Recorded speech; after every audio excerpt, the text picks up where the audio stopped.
Hi, welcome to this old house. This old RV. No, what I mean is welcome to this lemon of a trailer. Today we're gonna rip out this water damaged floor and replace it with some new engineered hardwood. Let's go.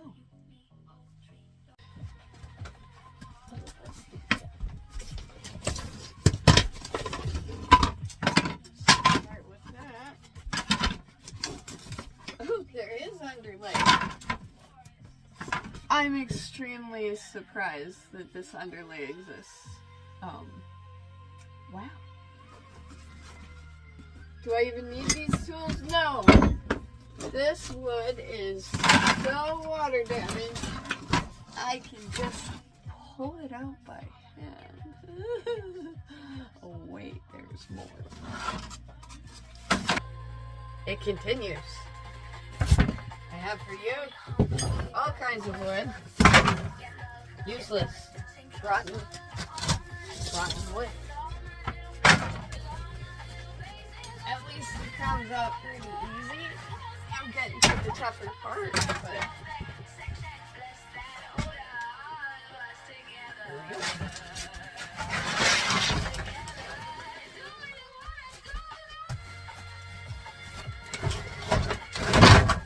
easy.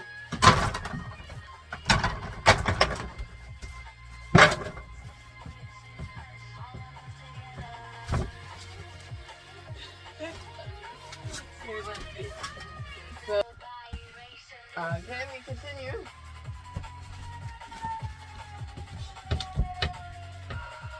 It wasn't really installed super securely in the first place. I don't know if that's good or bad. What I do know is today is its last day as a floor.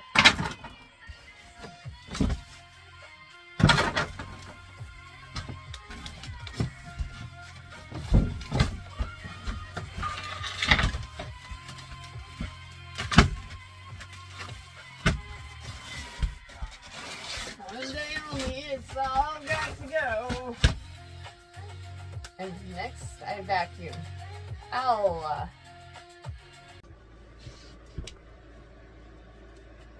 Hi, welcome back to this old lemon. I present you with Exhibit A. I pulled up the floor and lo and behold, there's a hole.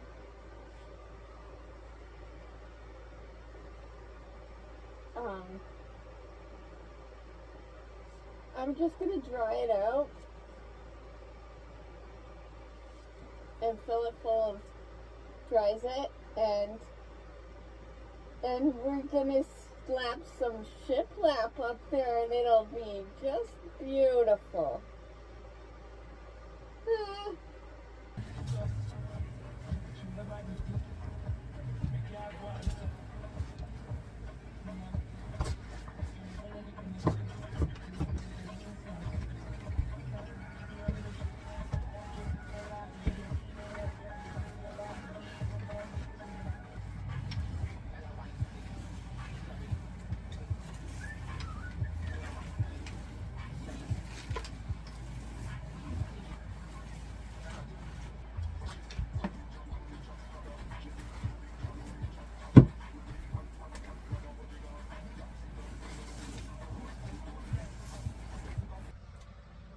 Welcome back to my nightmare.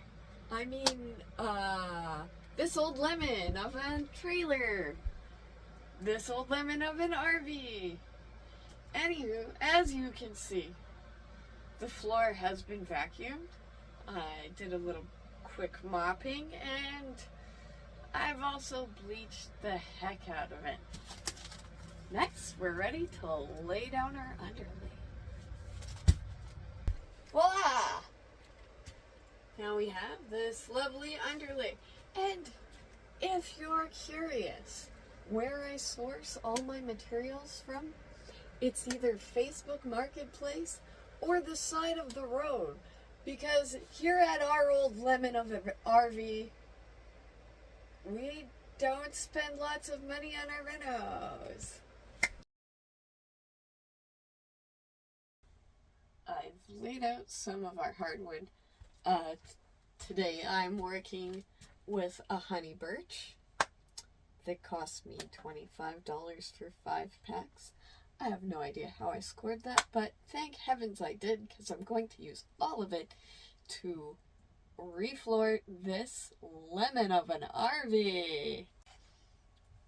I have 3 pieces laid out, because I've laid out the wood that I have and found out that I need 5 half pieces to complete this project. So I'm going to measure them in half and go outside and cut them using...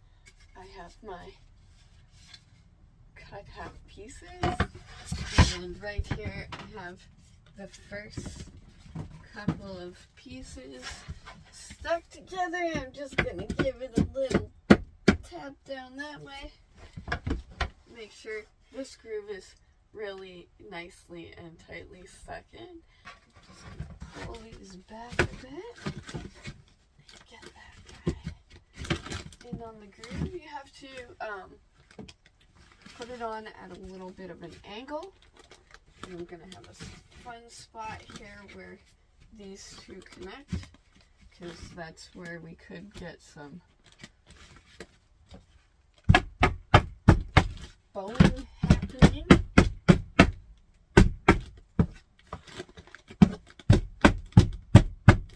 Now, I'm in a trailer. The floor is not even, and it's never gonna be. This flooring could be tied in with nails. We're not gonna do that today. There would be no point to it. Once the trailer moves, it will bow. We're going to put it in with enough room to flex a little bit, but not too much. There we go. Nice tight fit. And we're going to take another one of these ones and fit it into the channel at an angle. Okay, give it a little whack with our melon. Make sure it's snugged up to the front there. Do the same with this one. The same with this one, and the same with this one. When I was first learning how to do flooring with my dad, he said it was best practice to keep tapping as you go, because they will shift. And the next piece of our puzzle is right here.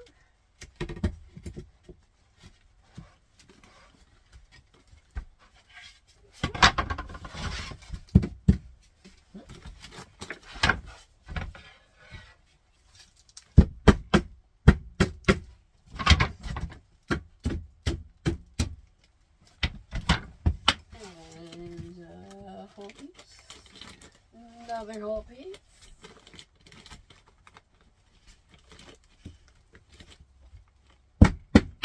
I will be installing a whole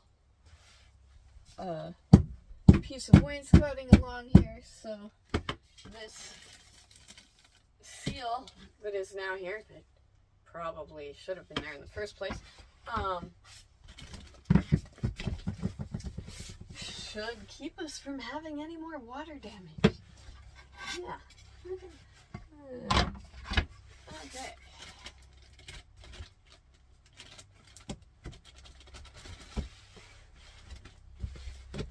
Got that angle. Give her a tap. Tap her down that way a bit.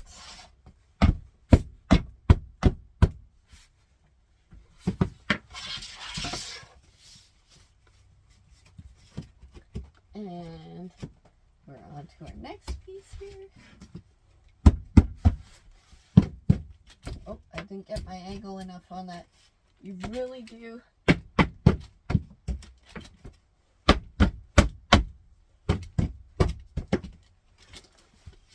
I have something stuck in the track? I do.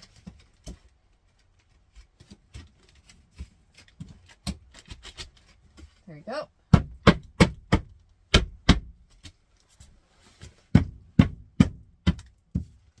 Nothing to it.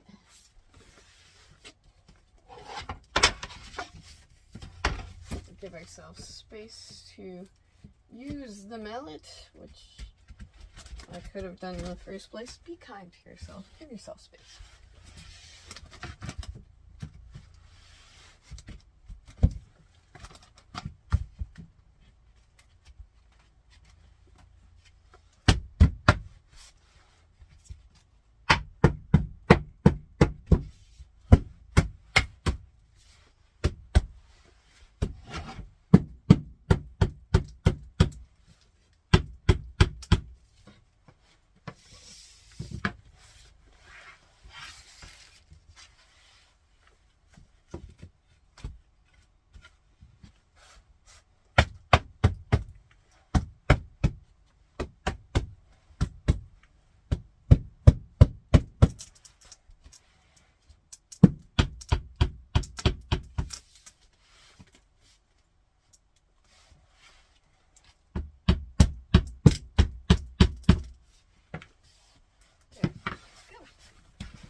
Coming along.